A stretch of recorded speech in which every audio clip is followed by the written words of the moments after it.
الحمد لله نحمده ونستعينه ونستغفره ونعوذ بالله من شرور أنفسنا ومن سيئات أعمالنا من يهده الله فلا مضل له ومن يضلل فلا هادي له ونشهد أن لا إله إلا الله وحده لا شريك له ونشهد أن سيدنا محمدا عبده ورسوله صلی اللہ علیہ وعلى آلہ وأصحابہ وأزواجہ وأہل بیتہ وبارک وسلم تسلیما کثیرا کثیرا اما بعد قال اللہ تبارک وتعالی فی القرآن المجید والفرقان الحمید اعوذ باللہ من الشیطان الرجیم بسم اللہ الرحمن الرحیم لن ینال اللہ لحومها ولا دماؤها ولكن ینالہ التقوی منکم صدق اللہ العلی العظیم۔ میرے محترم عزیزوں، دوستو، بزرگوں، عبادات کی دو قسمیں ہوتی ہیں۔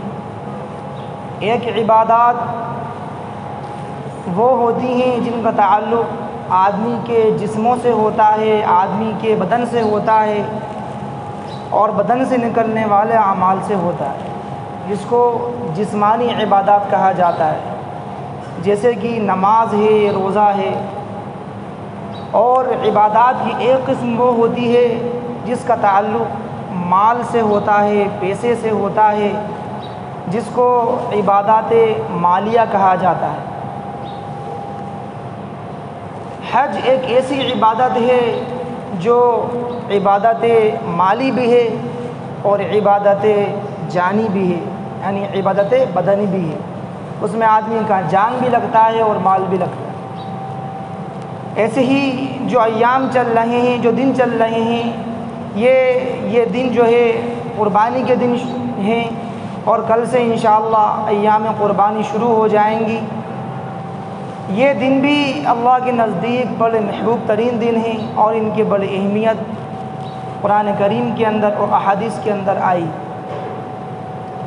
کہ فرمایا اللہ کے نبی نے ما عمل ابن آدم من عمل احب الى اللہ یوم النحر احب الى اللہ من اراق الدم وانه لیأتی باشعارها واضلافها وقرونها او كما قال علیہ السلام۔ فرمایا اللہ کے نبی نے کہ اللہ تبارک و تعالیٰ کو یوم النحر کے دن، یعنی عید الاضحیٰ کے دن، قربانی کرنے سے زیادہ کوئی عمل محبوب نہیں۔ آپ نے فرمایا وَإِنَّهُ لَيَأْتِي، وہ قربانی کا جو جانور ہے وہ قیامت کے دن اپنے بالوں کے ساتھ، اپنے سروں، اپنے کھروں کے ساتھ، بِأَشْعَارِهَا وَأَقْرَانِهَا، اپنے سنگوں کے ساتھ آئے گا۔ چنانچہ اور آپ نے فرمایا کہ قربانی کے جانور کا خون زمین پر گرنے سے پہلے اللہ کے یہاں قبولیت کا درجہ حاصل کر لیتا ہے۔ چنانچہ فَطِيبُوا نَفْسَهَا، خوش دلی کے ساتھ قربانی کیا۔ تو قربانی کا تعلق یہ مالی عبادات سے ہے۔ قربانی کرنے میں ایک چیز اس کا بھی لحاظ رکھنا چاہیے کہ قربانی جو ہو میرے عزیز و دوستو، وہ صرف اللہ کی رضا کے لیے ہو، اخلاص کے ساتھ قربانی کا عمل ہو۔ اگر اس عمل کے اندر تھوڑی سی بھی ریا داخل ہو گئی، تھوڑا سا بھی دکھاوا داخل ہو گیا، تو اللہ کے یہاں اس کا کوئی اجر مرتب نہیں ہوگا اور قیامت کے دن اس کا کوئی ثواب ہمیں مل نہیں پائے گا۔ چنانچہ اللہ نے فرمایا قرآن کریم کے اندر لَن يَنَالَ اللَّهَ لُحُومُهَا وَلَا دِمَاؤُهَا وَلَكِنْ يَنَالُهُ التَّقْوَى مِنكُمْ، کہ اللہ تعالیٰ کو تمہاری قربانیوں کا نہ گوشت پہنچتا ہے نہ ان کا خون پہنچتا ہے، لیکن اللہ کو تمہاری قربانیوں کا، لیکن اللہ کو تمہارے دلوں کا تقویٰ پہنچتا ہے۔ وَلَكِنْ يَنَالُهُ التَّقْوَى مِنكُمْ، لہذا قربانی کے عمل میں اس بات کا دھیان رکھنا چاہیے کہ آدمی اخلاص کے ساتھ یہ عمل کرے۔ اگر اخلاص میں کمی ہوگی یا مکمل جو ہے دکھاوے کی اگر نیت ہوگی تو میرے دوستو اس قربانی پر اجر تو کیا ملے گا، الٹے وہ چیز قیامت کے دن پکڑ کا ذریعہ بن جائے۔ اللہ کے نبی علیہ الصلوۃ والسلام کا معمول تھا کہ آپ علیہ الصلوۃ والسلام جب تک مدینہ منورہ میں آپ رہے، آپ نے 10 سال تک آپ علیہ الصلوۃ والسلام قربانی کرتے رہے، 10 سال تک آپ نے قربانی کی۔ اور حضرت علی کا معمول تھا، حضرت علی جو کے بارے میں آتا ہے کہ حضرت علی جو ہے 2 قربانی کیا کرتے تھے۔ ایک قربانی کسی نے پوچھا کہ آپ 2 قربانیاں کیوں کرتے ہیں، تو انہوں نے کہا کہ ایک قربانی اپنی طرف سے اور ایک قربانی میں اللہ کے نبی کی طرف سے کرتا ہوں۔ اس سے یہی پتہ چلا کہ اگر ہم اپنے مرحومین کی طرف سے قربانی کروانا چاہیں تو کروا سکتے ہیں، دادا ہیں، نانا ہیں، نانی ہیں، یا جو بھی اعزہ اور اقارب اس دنیا سے جا چکے ہیں ان کے نام سے قربانی ہو سکتی ہے، ایسے ہی اللہ کے نبی کے نام سے بھی قربانی ہو سکتی ہے۔ ایسے ہی عزیز و دوستو، حدیث شریف کے اندر اللہ کے نبی علیہ السلام سے پوچھا گیا کہ اے اللہ کے نبی، اس قربانی کرنے پر ہمیں کیا اجر ملے، یعنی قربانی کی تاریخ کیا ہے، اس کو کرنے کا ثواب کیا ہے؟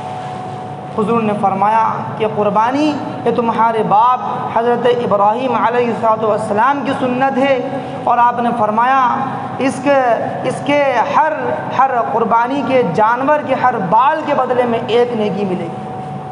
صحابی نے عرض کیا اللہ کے نبی، ان کا کیا مسئلہ ہے؟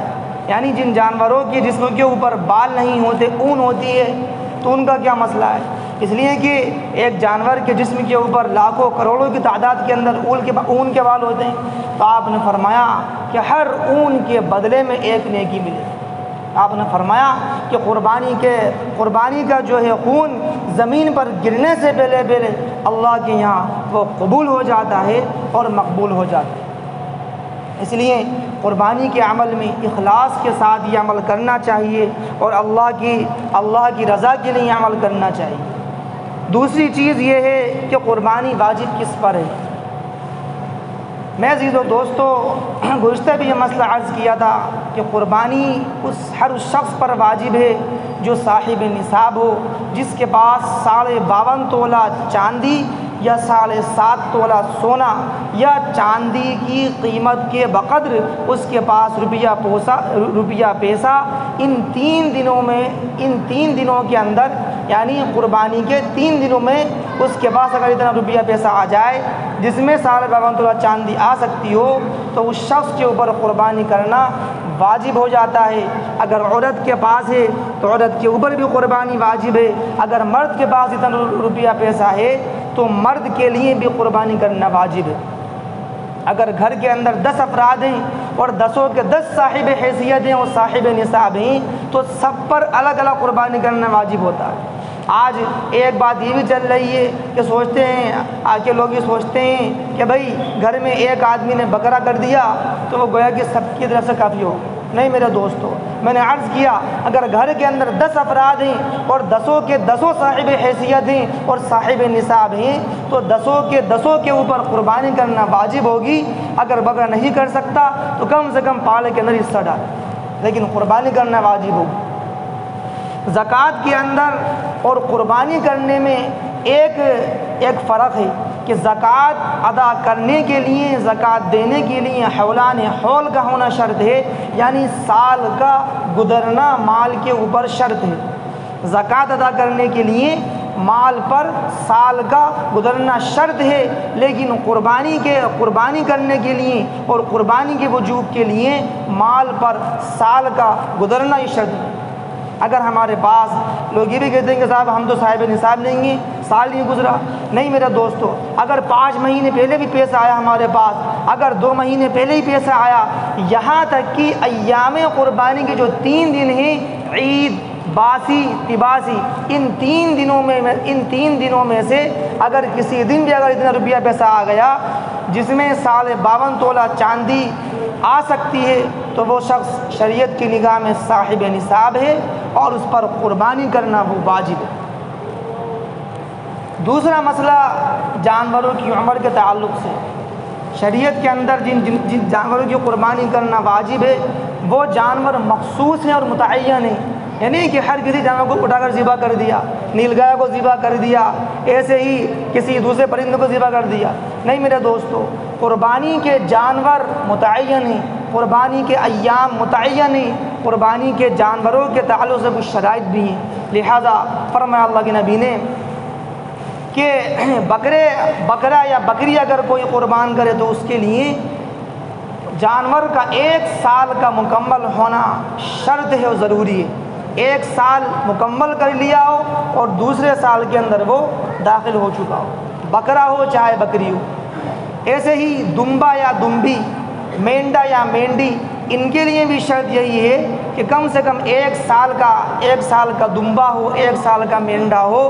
لیکن دمبے کے بارے میں تفصیل یہ ہے، اللہ کی نبی علیہ وسلم کی احادیث سے یہ پتہ چلتا ہے کہ اگر دمبا اتنا فربا، اتنا موٹا ہے کہ وہ دیکھنے میں سال بھر کا لگتا ہے، اور اگر وہ کچھ مہینے اس کی عمر کم بھی ہے تب بھی اس کی قربانی جائز ہے۔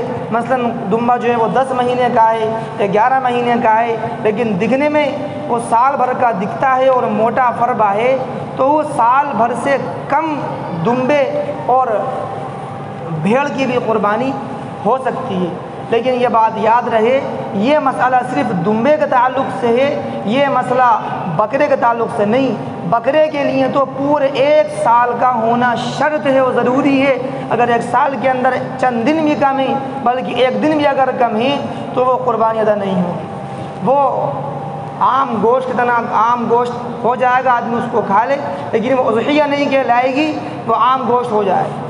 اس لیے اس چیز کا ہم دھیان رکھیں گے، قربانی کے جانور خریدتے وقت اس بات کی بھرپور تحقیق کر لیں کہ جو ہے وہ جانور کی عمر پوری ہے یا نہیں۔ ایسے ہی جو جانور ان سے بڑے ہیں، یعنی کہ پالا ہے، پالی ہے، گائے ہے، ان کے اندر ان کی عمر کے تعلق سے فرمایا کہ ان کی عمر 2 سال مکمل ہو اور تیسرے سال کے اندر یہ داخل ہو جائیں۔ پالا ہو چاہے پالی ہو، بھینسا ہو چاہے بھینسی ہو، ان سب کی قربانی ہو سکتی ہے۔ آج ایک ذہن یہی بنا ہوا ہے کہ لوگ سوچتے ہیں کہ صاحب مؤنث جانور جو ہے اس کی قربانی جائز نہیں میرے دوستو، چاہے پالا ہو چاہے پالی ہو، دونوں کی قربانی جائز ہے۔ چاہے بکرا ہو چاہے بکری ہو، دونوں کی قربانی جائز ہے۔ اصل شریعت کے اندر وہ عمر ہے، عمر پوری ہونا چاہیے۔ 1 سال مکمل ہو بکرے کے اندر، بکری کے اندر، اور 2 سال مکمل ہو پالے کے اندر یا پالی کے اندر۔ ایسے ہی جو اس سے بڑے جانور ہیں جیسے کہ اونٹ ہے، تو فرمایا اس کی عمر جو ہے 5 سال ہے، کہ 5 سال اب یہ عمر اس کی مکمل ہو گئی ہو اور 6 سال کے اندر وہ داخل ہو گیا ہو، یہ جانوروں کی عمریں ہیں۔ ایسے ہی ایک اہم مسئلہ یہ آتا ہے جانوروں کی عیوب کے تعلق سے کہ جانور کس طرح کا ذبح کیا۔ اللہ کے نبی نے فرمایا کہ صحیح تندرست جانور اللہ کی راہ میں قربان کرو۔ ہم خود غور کر لیں اور دیکھیں، اگر ہم کسی کو کوئی تحفہ دیتے ہیں، کوئی چیز دیتے ہیں، تو ہماری کوشش یہ ہوتی ہے کہ وہ چیز سب سے زیادہ اچھی ہو اور یعنی کہ بے عیب ہو، اس میں کسی قسم کا کوئی عیب نہ ہو اور وہ خراب نہ ہو۔ میرے عزیزو دوستو، جو چیز ہم اللہ کے یہاں قربان کر رہے ہیں، اگر اس چیز کے اندر عیب ہو، وہ چیز عیب دار ہو، تو وہ یہ کتنی غلط بات ہے۔ لہذا جانور خریدتے وقت اس بات کی بھی تحقیق کرنا ضروری ہے کہ جانور کے اعضاء صحیح سالم ہو، جانور کی آنکھ صحیح ہو، اس کے پیر صحیح ہو، اس کا کان صحیح ہو، اس کی دم صحیح ہو، ان سب کی تحقیق ضروری ہے۔ اللہ کے نبی سے پوچھا گیا جانوروں کے عیب کے تعلق سے، تو آپ نے ہاتھ کی انگلی اشارہ فرمایا کہ 4 عیب ہیں۔ آپ نے فرمایا نمبر 1، جانور اتنا اس کا ایک پیر معذور نہ ہو، فرمایا کہ وہ ایک پیر سے لنگڑا نہ ہو، اتنا لنگڑا نہ ہو کہ وہ ایک پیر سے چل ہی نہیں پاتا ہو، 3 پیر ٹکا رہا ہے اور ایک پیر ٹکاتا ہی نہیں، تو فرمایا کہ یہ جانور یہ معیوب ہے اور اس کی قربانی جائز نہیں۔ ایسے ہی فرمایا دوسرا وہ جانور کہ جس کی آنکھ کی بینائی جاتی گئی ہو، جو بالکل اندھا ہو یا اس کی دونوں آنکھوں میں سے ایک آنکھ کی اکثر بینائی اور روشنائی وہ ختم ہو گئی ہو، تو فرمایا کہ ایسا جانور بھی معیوب ہے اور اس کی قربانی بھی جائز نہیں ہے۔ ایسے ہی فرمایا اللہ کے نبی نے کہ ایسا جانور جو انتہائی لاغر ہو، کمزور ہو، بیمار ہو، اور ایسا جانور جس کے جسم کے اوپر گوشت نہ ہو، صرف ہڈی ہو، فرمایا یہ وہ تمام عیب ہیں کہ اگر کسی جانور کے اندر ہوں تو اس کی قربانی جائز نہیں۔ فقہاء نے اور علماء نے انہی احادیث کو سامنے رکھ کر یہ مسائل بھی ان مسائل کا استنباط کیا کہ فرمایا کہ جانور کے اعضاء صحیح سالم ہوں، ان کا کوئی حصہ تہائی سے زیادہ کٹا ہوا نہ ہو، یعنی تہائی کان کٹا ہوا نہ ہو، جیسے دم بھی تہائی کٹی ہوئی نہ ہو، اگر تھوڑی بہت کٹی ہوئی تو چل جائے گی، لیکن اگر تہائی حصے سے زیادہ اگر اس کا کان کٹا ہوا ہے یا دم کٹی ہوئی ہے تو وہ جانور بھی وہ معیوب ہے اور اس کی قربانی جائز نہیں۔ ایسے میں عزیزو دوستو، آج کا دن یوم عرفہ کا دن ہے، 9 ذی الحجہ کا دن ہے۔ اس دن کی بڑی فضیلت حدیث کے اندر آئی ہے۔ فرمایا اللہ کے نبی نے خیر الدعاء دعاء یوم العرفہ، فرمایا کہ سب سے بہترین دعا جو ہے وہ یوم عرفہ کی دعا ہے، لہذا اس دن کے اندر خاص طور سے دعاؤں کا اہتمام کرنا چاہیے اور عبادات کا ذکر و اذکار کا اہتمام کرنا چاہیے۔ ایسے ہی اس دن کے روزے کی بڑی اہمیت ہے۔ فرمایا اللہ کے نبی نے کہ جو شخص 9 ذی الحجہ کا روزہ رکھتا ہے تو اس کے 1 سال کے اگلے اور 1 سال کے پچھلے گناہوں کا وہ کفارہ ہو جاتا ہے۔ لہذا ہمیں چاہیے کہ ہم اس دن روزہ رکھنے کی بھی کوشش کریں اور فکر کریں۔ ایسے ہی میں عزیزو دوستو، اس دن کے اندر فرمایا اللہ کے نبی نے کہ خاص طور سے ان ایام کے اندر و ان دنوں کے اندر چوتھے کلمہ کا ورد کیا جائے اور معمول بنایا جائے۔ لا الہ الا اللہ وحدہ لا شریک لہ، لہ الملک ولہ الحمد یحیی و یمیت وہو علی کل شیء قدیر۔ اس کلمے کو کثرت سے پڑھا جائے، چلتے پھرتے اٹھتے بیٹھتے ان قربانی کے ایام میں، اور خاص طور سے آج کے دن ان کلمات کا ورد رکھا جائے۔ ان کے بڑے فضائل و اہمیت حدیث کے اندر آئی ہے۔ ایسے ہی ایک اہم ترین مسئلہ یہ ہے تکبیر تشریق کا۔ تکبیر تشریق کہتے ہیں کہ ہر فرض نماز کے بعد 1 مرتبہ بآواز بلند یہ کلمات کہے جاتے ہیں، اللہ اکبر لا الہ الا اللہ واللہ اکبر، اللہ اکبر وللہ الحمد۔ یہ اس کو تکبیر تشریق کہتے ہیں، اور اس کا وقت 9 ذی الحجہ کی فجر سے لے کر 13 ذی الحجہ کی عصر تک اس کا وقت رہتا ہے، یعنی آج کی فجر سے لے کر اور منگل کی عصر کی نماز تک اس کا وقت رہے گا۔ فرض نماز کے بعد 1 مرتبہ ہر مرد اور عورت کے اوپر اس کا پڑھنا واجب ہے۔ مرد حضرات بآواز بلند اس تکبیر کو کہیں گے اور عورتیں آہستہ آواز کے ساتھ اس تکبیر کو کہیں گی۔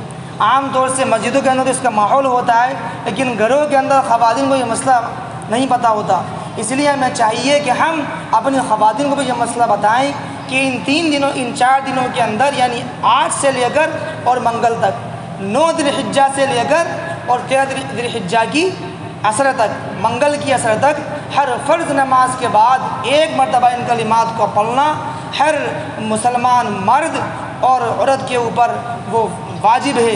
اللہ اکبر لا الہ الا اللہ واللہ اکبر، اللہ اکبر وللہ الحمد۔ اگر کسی کی رکعات چھوٹ جائیں تو وہ اپنی رکعات پوری کرنے کے بعد تھوڑی سی آواز کے ساتھ ان کلمات کو کہہ لے، یہ سنت ہے۔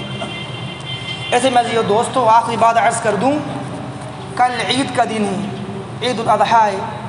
عید الاضحیٰ کی نماز، عید کی نماز عیدگاہ میں پڑھنا سنت ہے۔